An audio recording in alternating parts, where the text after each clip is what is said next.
The exploration vessel Wanderer had been traveling through deep space for 3 months. Captain Linda Morrison stood on the bridge, watching the alien planet grow larger on the main screen. This was humanity's first real chance to join the galactic community, and she felt the weight of that responsibility on her shoulders. The ship carried 15 humans and 1 alien. Ambassador Krell belonged to a species called the Valthine. They were tall, powerful beings who valued strength and honor above everything else. The Valthine Confederacy ruled over dozens of star systems, and now they had invited humanity to join them. Linda walked through the corridor, checking on her crew. Navigator Jake Holland was reviewing flight paths. Chief Engineer Sophie Banks was making sure all systems worked perfectly. Medical Officer Kevin Price was organizing the medical bay. Security Chief Nicole Grant was drilling her team on protection protocols. Communications Officer Ryan Webb was testing the translation systems one more time. But the captain paid special attention to the civilian section. Dr. Helen Cross was there with her 2 children, 8-year-old twins named Danny and Lucy. Helen was a xenobiologist and expert on alien life forms. Her husband had died 2 years ago during a rescue operation on Mars. He had been a Marine who saved 32 people when a habitat collapsed. Helen could have left her children on Earth, but she refused to be separated from them for 2 years. "How are you feeling?" Linda asked Helen. Helen smiled, though worry showed in her eyes. "Nervous, excited, terrified, all at once." Danny and Lucy were playing a quiet game in the corner. They looked like normal children, small and innocent. But Linda had noticed something different about them. They were calm in a way that seemed unusual for kids their age.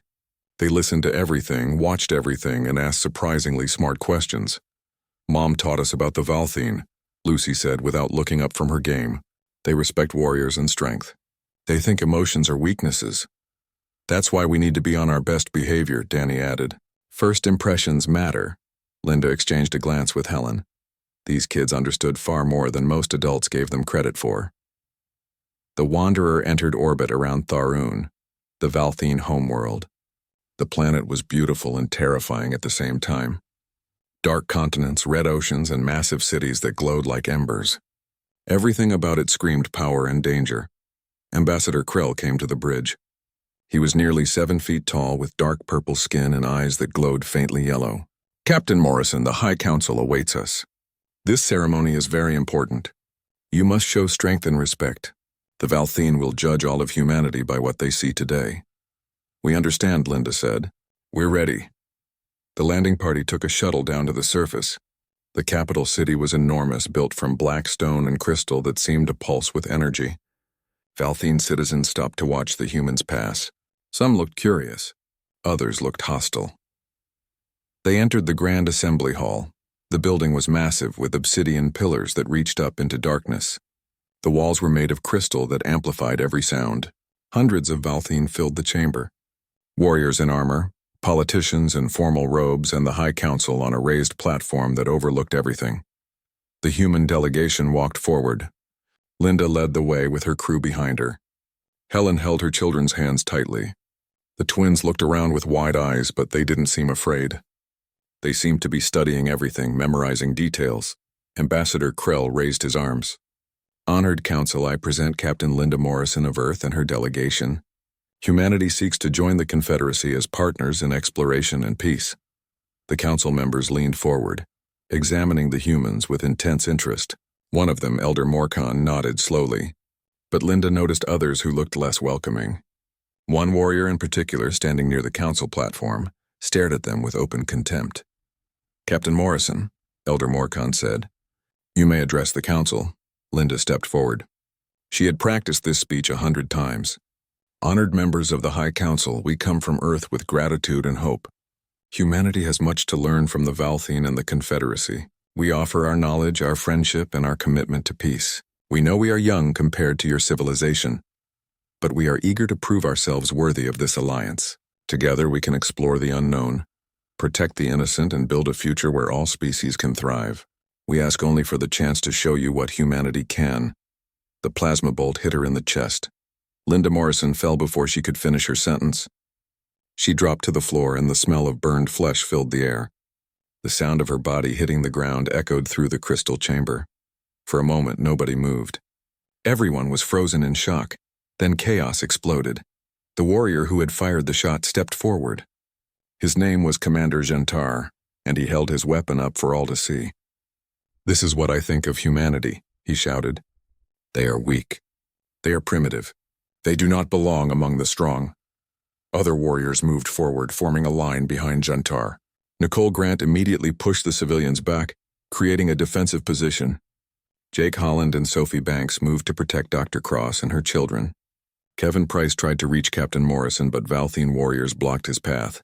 "This is treason," Ambassador Krell shouted. "The Council granted them diplomatic protection." "The Council is wrong," Gentar replied. "I am saving the Confederacy from this mistake." The High Council was in turmoil. Some members were calling for guards. Others sat silent, their faces unreadable. Elder Morcon stood, but before he could speak, another shot rang out.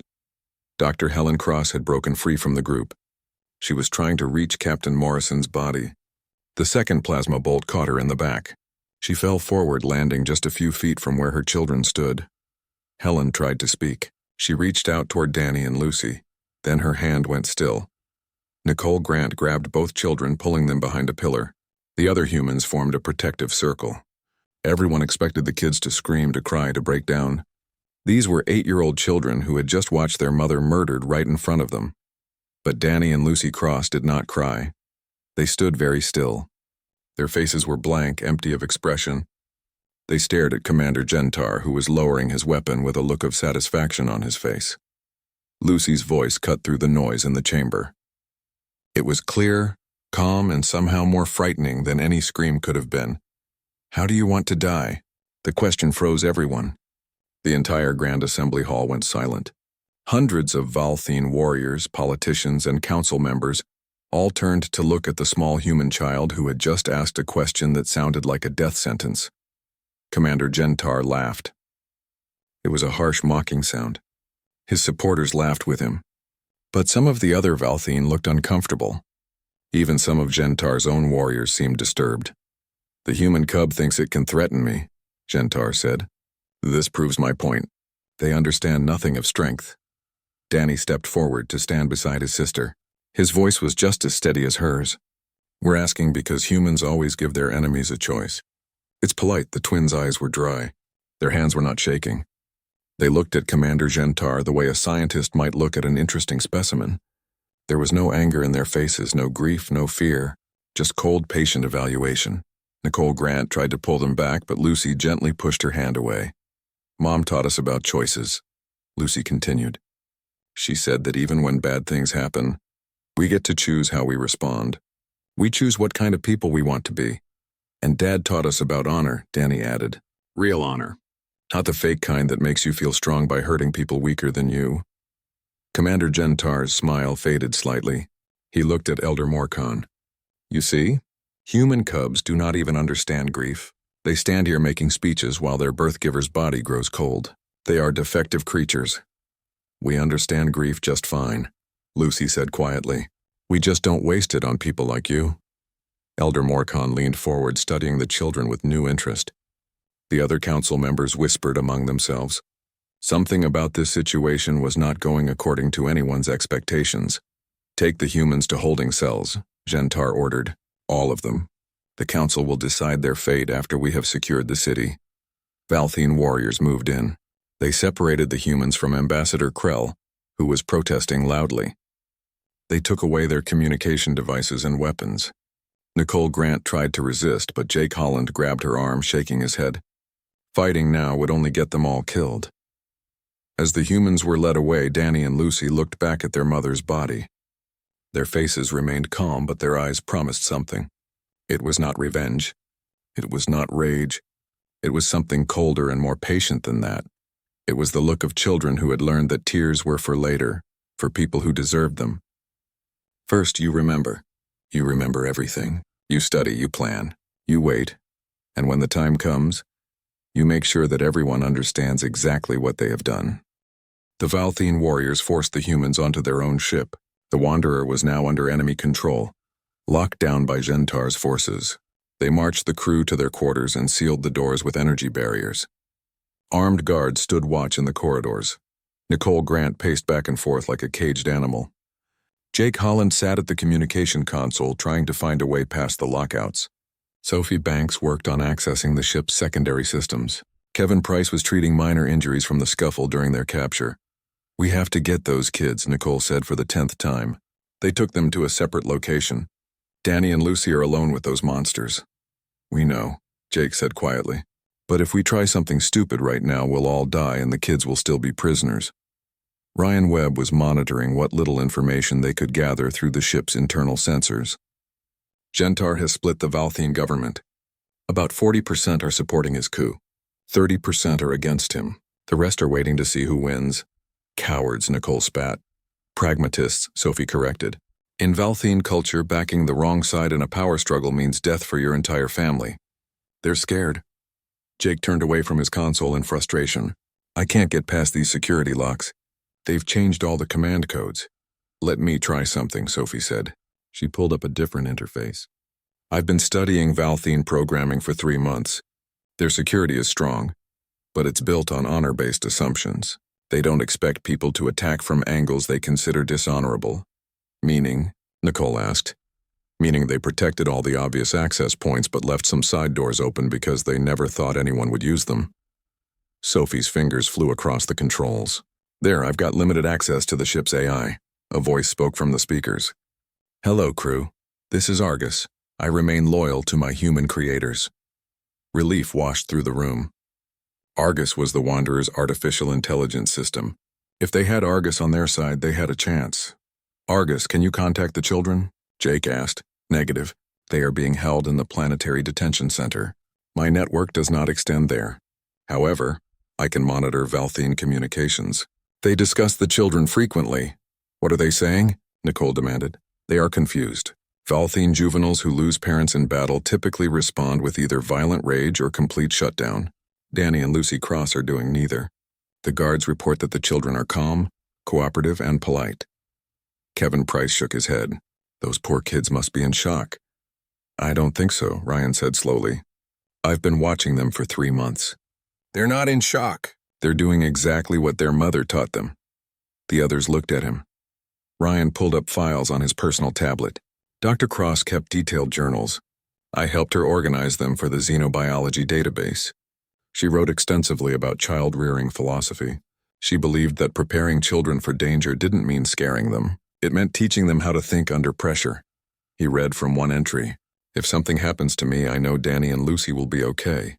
Not because they're hard or cold, but because they understand that survival sometimes means controlling your emotions until you're in a safe place to feel them. Tears are important, but timing matters. First you survive, then you grieve." Nicole sat down heavily. She was preparing them. She knew this mission was dangerous. "She was a military widow," Ryan continued. "Her husband died saving people. She understood sacrifice. She also understood that children are tougher than most people think, especially if you teach them the right skills." "What skills?" Sophie asked. "Observation, pattern recognition, strategic thinking, emotional regulation." Ryan scrolled through more notes. "She played games with them that were actually training exercises. Memory games to improve information retention, logic puzzles to teach tactical thinking, role-playing scenarios about staying calm in emergencies." Jake felt cold. "She was training them like junior soldiers." "No," Kevin said, understanding dawning in his eyes. "She was raising them like humans have always raised children in dangerous times, teaching them to survive. Our ancestors did the same thing during wars, famines, migrations. We forget that childhood as a time of pure innocence is a luxury of peaceful societies. In harsh environments, kids learn fast or they don't make it." Argus spoke again. "I have intercepted a communication. Danny and Lucy have accessed a maintenance panel in their holding area. They sent a brief message." "Play it," Nicole ordered. The children's voices came through, quiet and quick. "We're okay.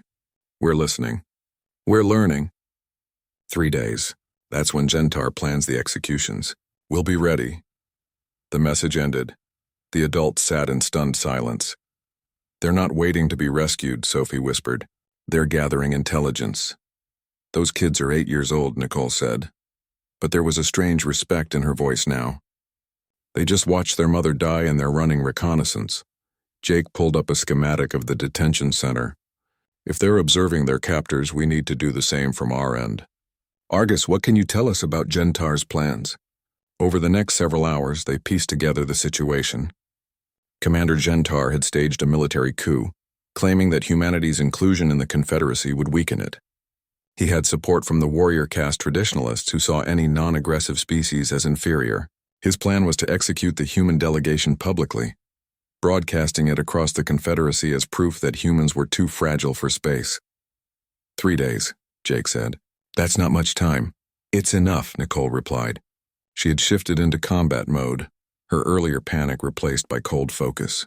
We plan, we prepare. We strike when they're not expecting it. Strike how? Kevin asked. We're locked in our quarters with energy barriers and armed guards. Sophie smiled grimly. We use their honor code against them. Valthene warriors fight with honor. They expect direct confrontation. They don't expect sabotage, misdirection, or psychological warfare. Humans wrote the book on guerrilla tactics. Ryan agreed. We've been fighting asymmetric warfare for thousands of years. They spent the rest of the day planning. Argus provided information about guard rotations, power grid weaknesses, and communication vulnerabilities. Sophie found ways to create false alarms and system glitches. Nicole designed extraction routes. Jake calculated timing down to the second. Meanwhile, in the detention center on the planet below, Danny and Lucy were conducting their own operation. The Valthene guards saw 2 small human children who ate when fed, slept when tired, and caused no trouble. What they didn't see was that every mealtime allowed the twins to observe different guards. Every bathroom break let them map more of the facility. Every conversation they overheard added to their intelligence gathering. Danny had an excellent memory for faces and voices. He could identify every guard by their footsteps. Lucy had a gift for reading body language. She noticed which guards were loyal to Gentar and which ones seemed uncomfortable with the situation. They played games that looked innocent but served purposes. Drawing pictures let them create maps without anyone realizing that's what they were doing. Counting games helped them track time and establish patterns. Storytelling exercises were actually rehearsals for different scenarios. One guard, a younger warrior named Kelvin, seemed particularly bothered by their presence. He brought them extra food and made sure their cell was comfortable. Lucy noticed this and filed it away as potentially useful information. "Why are you being kind to us?" she asked him once. Kelvin looked surprised that she spoke to him directly. "You are juveniles. You should not be involved in political conflicts." "Our mom was killed," Danny said flatly. "That made it our conflict." "Yes, but you do not act like any juveniles I have seen. Valthene cubs would be trying to fight or would have collapsed in grief. You do neither." Lucy considered her words carefully. "Mom taught us that feelings are real and important, but they don't have to control our actions. We're very sad about Mom, but being sad won't bring her back or get us out of here, so we're being practical." Kelvin shook his head in wonder. "Your species is strange, probably," Lucy agreed. "But we survive. Humans are really good at surviving." After Kelvin left, Danny whispered to his sister, "Think he'll help us?" "Maybe. Not now, but if things go bad for Gentar, he might switch sides." Lucy drew another picture that was actually a detailed map of the corridor outside their cell. "Dad always said that in any fight, some people are true believers and some are just following orders. The second group will turn if given a good reason. How do you remember so much of what Dad said? You were only 6 when he died." "I remember because it mattered. Same as you." Lucy looked at her brother. "Are you scared?" "Yes, are you?" "Yes, but fear is just information. It tells us to be careful, to pay attention, to prepare. It doesn't tell us to give up." They heard footsteps approaching. Both children immediately shifted their expressions to neutral, pleasant faces. Another guard was coming to check on them. This was their routine now. Observe, record, analyze, wait. Back on the Wanderer, the crew was dealing with their own emotions. Kevin found Nicole sitting alone in a corner, her head in her hands. "You okay?" he asked quietly. "No, I'm supposed to protect everyone." Commander Gentar made a decision that would prove to be his biggest mistake. He agreed to a formal debate, a traditional Valthene method for resolving political disputes. Both sides would present their arguments before the High Council and representatives from across the Confederacy. In Valthene culture, this was supposed to be a fair way to settle conflicts, but Gentar didn't want fairness. He wanted a show. He wanted to prove that humanity was weak and unworthy, and he thought he had the perfect proof. 2 human children who hadn't even cried when their mother died. The council chamber was packed. Hundreds of Valthine filled every available space. Representatives from a dozen other alien species sat in special viewing areas. Some were sympathetic to humanity. Others were curious. Many were simply waiting to see which side would win, so they could align themselves accordingly. The human crew remained imprisoned on the Wanderer, but Argus had found a way to give them a video feed of the proceedings. They watched helplessly as guards brought Danny and Lucy into the chamber. "Those kids look so small," Ryan said quietly. "Don't let that fool you," Nicole replied. "They're about to do something. I can see it in how they're walking."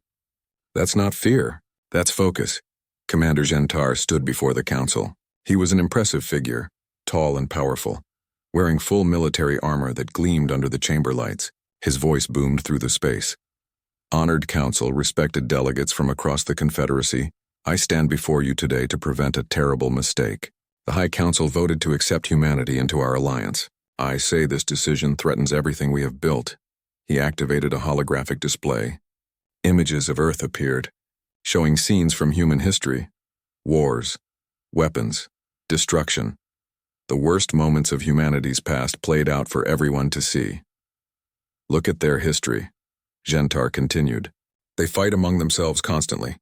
They poison their own planet.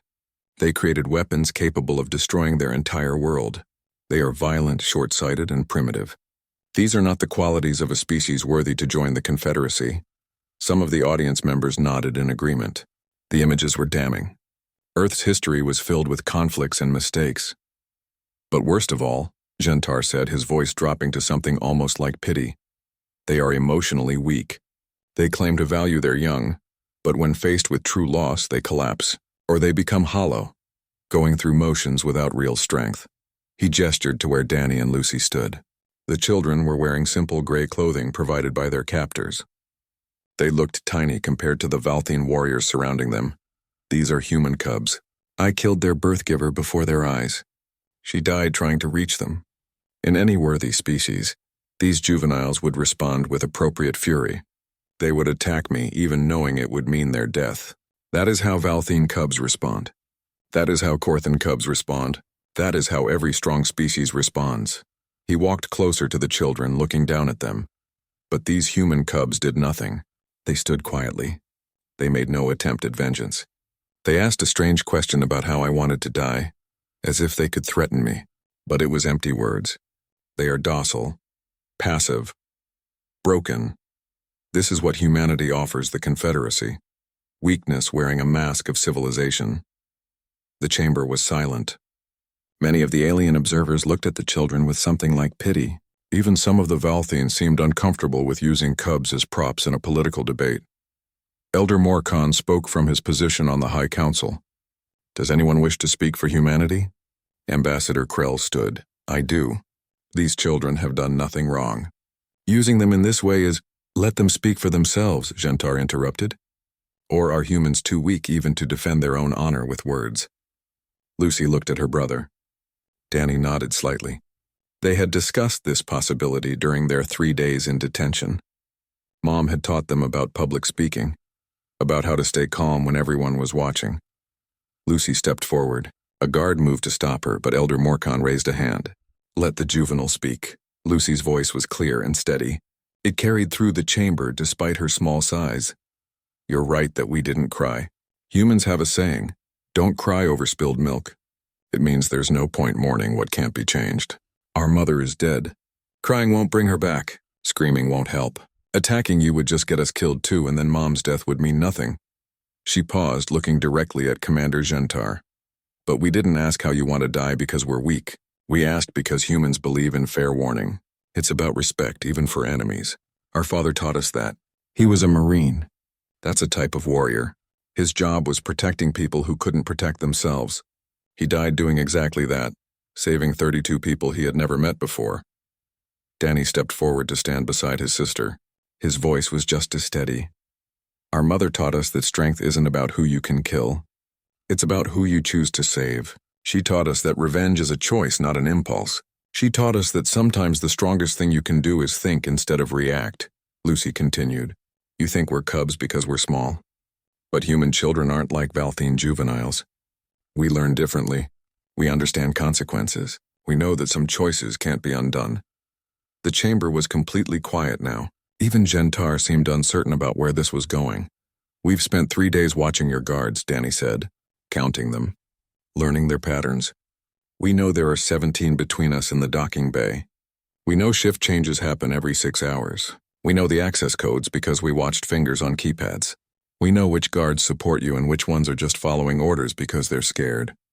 Lucy added, we could have tried to escape. We chose not to, because we're not trying to run away. We're waiting. Elder Morcon leaned forward, his yellow eyes intense. Waiting for what, young one? Lucy smiled. It wasn't a happy smile or a sad smile. It was the smile of someone who knew something important. Waiting for our pack to come. Humans don't abandon cubs, ever. That's the rule. That's always been the rule. Our crew is coming for us. They're planning right now. They're watching this on a video feed that your security people don't know about, and when they arrive, you'll understand what human weakness really looks like. Commander Gentar laughed, but it sounded forced. Your crew is detained on their own ship. They are powerless. They have no weapons, no access to ship systems, no way to reach the planet's surface. Danny tilted his head. Are you sure about that? As if on cue, alarms began blaring throughout the complex. Red lights flashed. Valthine guards rushed to their stations, shouting in confusion. On the massive display screens that had been showing Earth's history, new images appeared. Fires burning in multiple sections of the military compound, power fluctuations across the grid, armed humans moving through corridors on the Wanderer. Security feeds showing system failures spreading like a virus through the network. Elder Morcon stood. What is happening? Lucy's voice cut through the chaos. That's our crew. They're coming, and they're doing it the human way. The guards in the chamber received urgent communications through their earpieces. Some moved to protect the council. Others moved toward the exits. Everyone was trying to figure out what was happening. Gentar grabbed his weapon. This is impossible. They were secured. I had my best warriors watching them. Your warriors were watching for direct attacks, Danny explained calmly. They were prepared for fights. They weren't prepared for sabotage, misdirection, and system hacking. Humans have been fighting guerrilla wars for thousands of years. We know how to fight enemies who are bigger and stronger than us. Sophie Banks had spent 3 days finding every vulnerability in Valthine's systems. Jake Holland had calculated precise timing. Nicole Grant had planned extraction routes that avoided direct confrontation. Ryan Webb had written code that turned the station's own systems against it. And Argus had coordinated everything, creating a cascade of failures that looked random but were precisely orchestrated. The humans weren't fighting like Valthine warriors. They were fighting like humans, using intelligence instead of strength, creating chaos instead of engaging in honorable combat, turning the enemy's own infrastructure into a weapon. This is dishonorable, Gentar shouted. Cowardly. No, Lucy said quietly. It's practical. Honor is a luxury. Survival is a necessity. We honor our dead by staying alive and making sure their sacrifice meant something. More alarms sounded. The main doors to the council chamber suddenly lost power. The energy barriers flickered and died. And through the open doorway, armed humans appeared. Nicole Grant led the team. She moved with the smooth efficiency of a trained soldier. Jake Holland and Sophie Banks flanked her, weapons ready but not firing. They had stunners, not plasma rifles. Their goal wasn't to kill. It was to retrieve their people and survive, but they didn't burst in shooting. They entered with weapons lowered, moving immediately to flank Danny and Lucy protectively. The children calmly walked to stand between Nicole and Sophie. Nicole addressed the council directly. Her voice was hard but controlled. We came for our people. That's all. We don't want war with the Confederacy. But you need to understand something fundamental about humans. Every person on that ship is someone's. Elder Morcon stood in silence for a long moment. The entire council chamber waited for his decision. Valthine guards had their weapons ready. Human crew members stood in defensive positions around Danny and Lucy. The air felt electric with tension. Finally, the elder spoke. Commander Gentar, you are under arrest for violating Confederacy law regarding diplomatic immunity. Your co-conspirators will also be detained pending trial. Gentar's face twisted with rage. You cannot do this. I acted to protect the Confederacy. You acted to seize power, Elder Morcon replied coldly. You murdered guests under our protection. You staged a coup against the High Council. These are crimes regardless of your justifications. Other council members nodded in agreement. Even some of Gentar's former supporters looked away. The situation had turned against him completely. Loyal Valthene guards moved in to arrest Gentar and his allies. There was a brief moment when it looked like they might fight, but they were outnumbered and surrounded. Gentar was disarmed and led away, still shouting about weakness and honor. Elder Morcon turned to the humans. You are free to return to your ship. We will make arrangements for your dead to be honored appropriately. The High Council will meet to discuss the future of human membership in the Confederacy. Nicole Grant nodded. Thank you, Elder. We'll wait for your decision. The humans began to withdraw, keeping Danny and Lucy protected in the center of their group. As they left the council chamber, Lucy noticed that guard Kelvin was watching them. He met her eyes and gave a small nod of respect. She had been right about him. The trip back to the Wanderer was tense. Valthene citizens lined the streets watching the humans pass. Some looked hostile, others looked curious. A few looked thoughtful, as if they were seeing humanity in a new light. Once aboard their ship, the crew finally allowed themselves to relax slightly. Argus restored full control to the human operators. The energy barriers came down. They were free. But the most important moment came when they reached the common area and the doors closed behind them. The crew formed a circle around Danny and Lucy. For 3 days, everyone had been focused on tactics, planning, survival. Now that the immediate danger had passed, reality crashed down on all of them. The children, who had been so composed and strategic, finally broke. Lucy's face crumpled. Tears started streaming down her cheeks. Danny's breathing became ragged, and then he was sobbing. Both children collapsed into Nicole Grant's arms, crying with the desperate intensity of kids who had been holding everything inside for too long. Mom, Lucy gasped between sobs. Mom's gone. She's really gone. I know, sweetheart, Nicole whispered, holding them both tightly. I know. I'm so sorry. Kevin Price knelt down beside them, tears running down his own face. Sophie Banks joined the embrace. Jake Holland put his hands on the children's shoulders. Ryan Webb stood close, his eyes red. The entire crew formed a protective circle around the twins, creating a wall of human warmth and support. You were so brave, Sophie said softly. So incredibly brave. Your mom would be so proud of you. We were scared, Danny admitted through his tears. We were so scared the whole time. Of course you were, Jake said gently. Being brave doesn't mean not being scared. It means doing what needs to be done even when you're terrified. But you don't have to be brave anymore, Kevin added. Not right now. Right now you're allowed to be kids who miss their mother.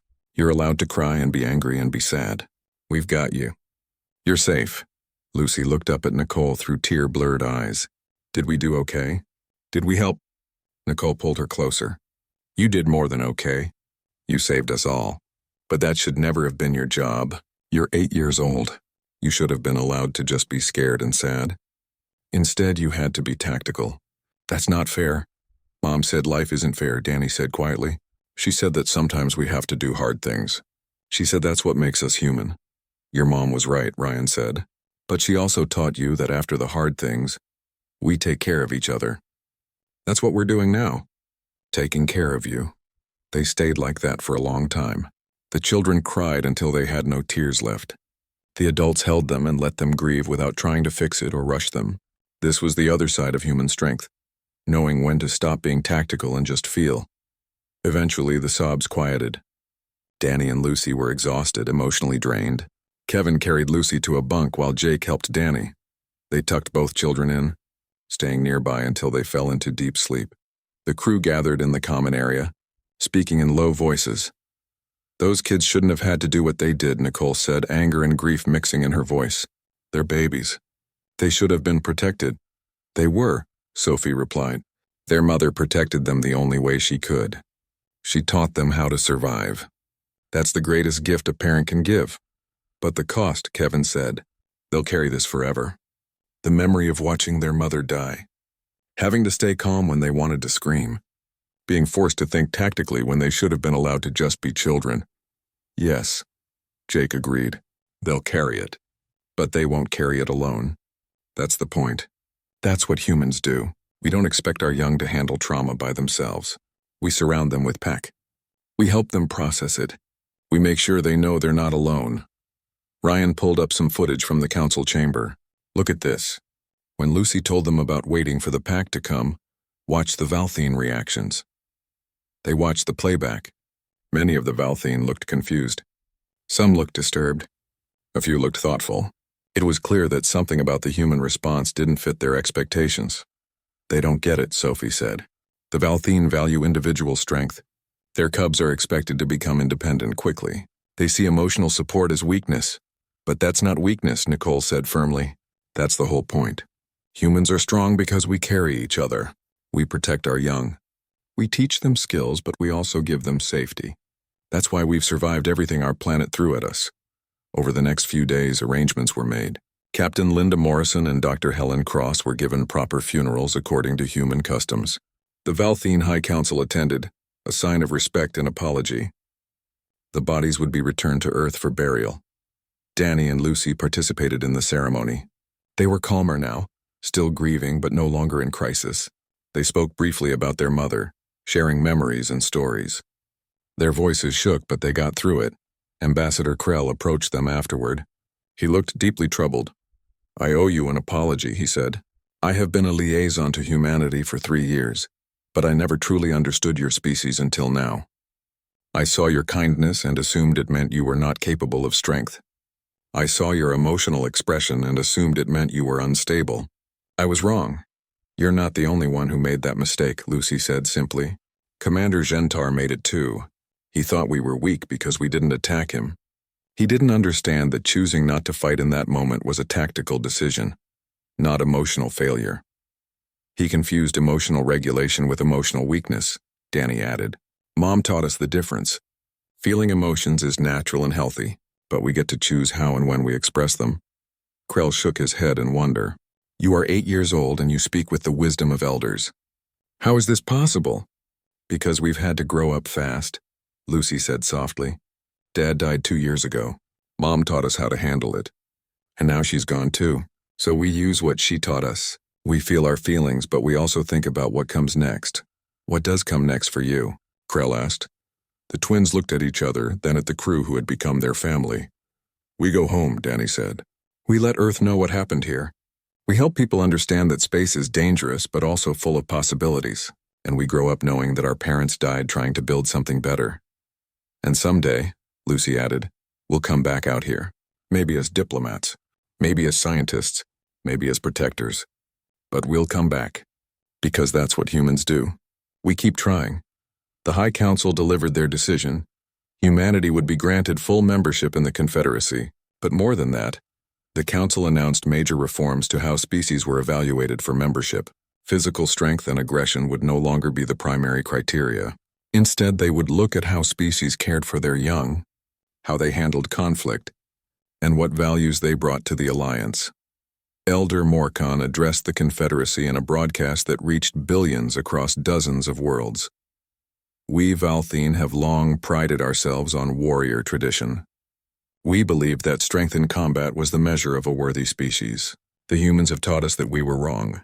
True strength is not in how you fight, but in what you fight for. It is not in how you face death, but in how you protect life." He paused, letting his words sink in. 2 human cubs, 8 years of age, stood before this council after watching their mother murdered. They did not attack in rage. They did not collapse in despair. Instead, they asked a question that revealed the fundamental difference between aggression and strength. They asked how their enemy wanted to die. They gave him a choice, offered him dignity, even as they planned his defeat. This is the human way. They feel deeply, but they think clearly. They mourn genuinely, but they act. 3 months later, the Wanderer entered Earth orbit. The planet looked beautiful from space, blue and green and white wrapped in swirling clouds. For Danny and Lucy, who had been born in space stations, Earth was more of an idea than a home. But their parents were from Earth, and now Earth was calling them back. News of what happened on Tharun had traveled faster than the ship. Earth's government had been preparing for their arrival. The entire planet wanted to honor Captain Linda Morrison and Dr. Helen Cross. the first humans to die in the service of interstellar diplomacy. The funeral was enormous. Millions of people attended virtually. Thousands came in person to the ceremony in Washington. World leaders gave speeches. Military honors were performed. But the moment that everyone remembered was when Danny and Lucy spoke. They stood at the podium together, looking small but steady. Lucy went first. Our mother was a scientist. She studied alien life because she believed that understanding others would make the universe safer for everyone. She taught us to be curious instead of afraid, to ask questions instead of making assumptions. She died trying to build a bridge between humans and the Valthine. That bridge is still standing because of her sacrifice. Danny continued. Our father was a Marine. He died saving people he didn't know. Mom told us that Dad believed every life had value, and protecting others was the highest calling. Mom believed that too. She could have left us on Earth where it was safe, but she wanted to show us the universe. She wanted us to see that space isn't something to fear, it's something to explore. Lucy's voice shook slightly. We miss them both so much. Every single day. But we understand what they died for. They died so that humanity could take its place among the stars. They died so that other species would see us not as threats or weaknesses, but as partners. So when you remember them, Danny said, remember that they chose this. They knew the risks. They went anyway, because they believed in something bigger than themselves. That's what makes someone a hero. The twins stepped back. The crowd was silent for a moment, then applause thundered through the venue. But it wasn't the kind of applause given to celebrities or politicians. It was the kind given to people who had lost everything and still found the strength to honor those losses with grace. After the funeral, life began to change in unexpected ways. Danny and Lucy Cross became symbols of humanity's new place in the galaxy.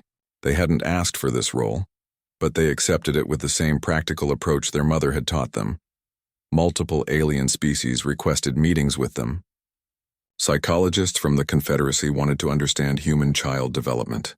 Educators wanted to know how humans taught resilience. Politicians wanted to hear first-hand accounts of the events on Tharun. The twins handled it all with surprising maturity. They spoke at schools both human and alien. They participated in cultural exchange programs. They became bridges between species, just like their mother had tried to be. But they also insisted on staying connected to the crew of the Wanderer. Nicole Grant had meant what she said about being their pack. The entire crew worked together to create a support system for the children. They rotated schedules so someone was always available. They attended school events. They celebrated birthdays. They were family in every way that mattered. Jake Holland was promoted to captain of the Wanderer. Sophie Banks became his first officer. Nicole Grant took a position as head of human diplomatic security, training a new generation of protectors. Kevin Price continued as medical officer. Ryan Webb became chief of communications. They all agreed on one thing. When Danny and Lucy were old enough, if they wanted to return to space, there would be positions waiting for them on the Wanderer. 1 year after the incident, a memorial was dedicated on Earth. It was built in a park where people could walk and reflect. The memorial honored all humans who had died in space exploration, with Captain Morrison and Dr. Cross featured prominently. The design was simple but powerful. A curved wall made of dark stone engraved with names. At the center, a sculpture showing two figures reaching upward toward the stars. One adult, one child, both looking forward with hope rather than fear. Beneath the sculpture, a quote from Dr. Helen Cross's personal journals, discovered after her death. We venture into space not to conquer but to understand, not to dominate but to connect, and if we must fight, let it be to protect what we love, not to destroy what we fear. This is the legacy I hope to leave my children. The courage to be kind in a universe that isn't always kind back.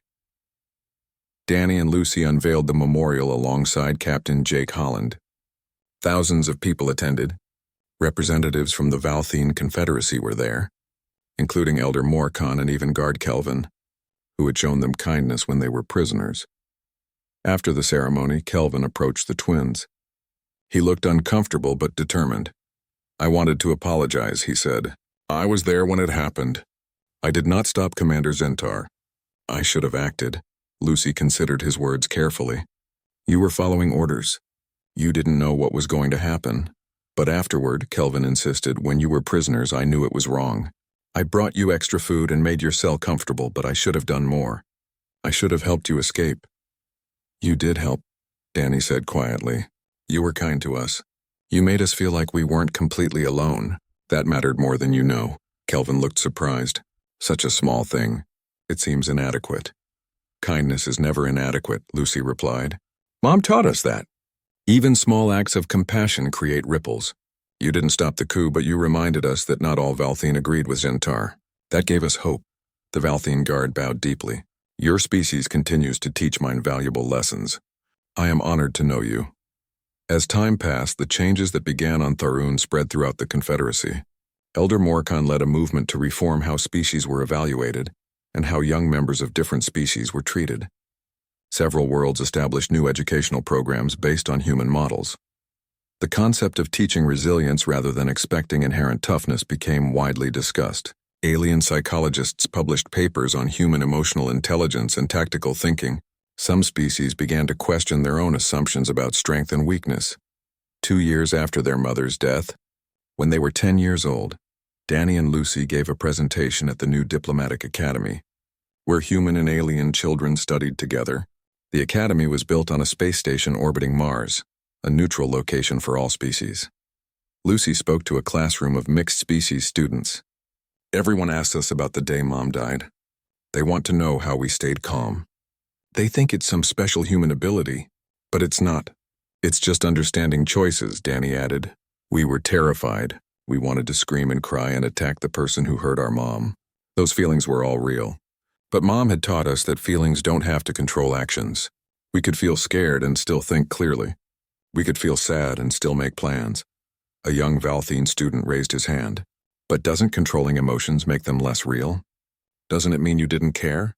"The opposite," Lucy explained. "We cared so much that we couldn't afford to just react. If we had attacked Gentar, we would have died. Then Mom's death would have meant nothing. So we honored her by surviving, by thinking, by waiting for our chance." "But you did cry eventually," another student said. "I read about it." "You cried when you were rescued." "Yes," Danny confirmed. "Because there's a time for tactics and a time for tears. Being strong doesn't mean never showing emotion. It means choosing when and how to express it." The teacher, an educator from a species called the Korthan, spoke up. "What the human cubs are describing is emotional regulation. Many species learn this as adults. Humans teach it to their young from the beginning. This is one reason humans adapted so successfully to every environment on their planet." After class, a small human girl approached Danny and Lucy shyly. She was about 6 years old, attending the academy with her diplomat parents. "My name is Emma," she said quietly. "My dad says you're heroes. He says you saved humanity's chance to join the Confederacy." Lucy knelt down to Emma's level. "We just did what we had to do. But you know what?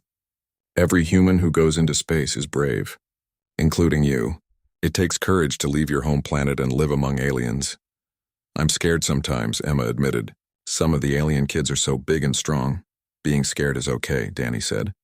"Our mom used to tell us that fear is just information.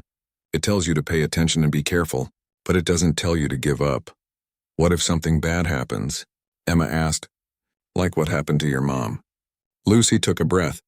This was the question people always asked, the one that never got easier to answer. "If something bad happens," she said slowly, "then you remember that you're not alone. You're part of a pack. Humans take care of each other. Always. No matter what happens, there will be people who come for you, who protect you, who help you through it." Emma seemed to think about this. "Your mom sounds like she was really smart." "She was," Danny agreed. "The smartest person we knew. And you know what she told us? She said that intelligence isn't about knowing everything. It's about knowing how to learn, how to adapt,